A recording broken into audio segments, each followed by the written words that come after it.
রাজা লিখলেন চিঠি চিত্ররূপিণীর উদ্দেশ্যে। চিঠি পৌঁছল রাজকন্যার হাতে।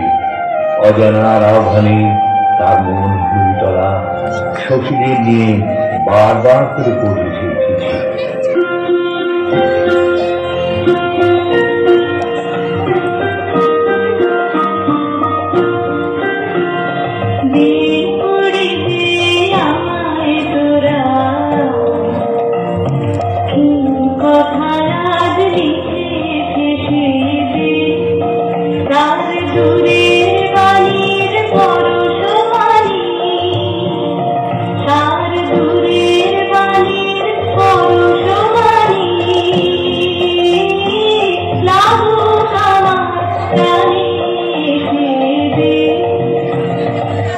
গান্ধারের দূত এলো মদ্র রাজধানীতে।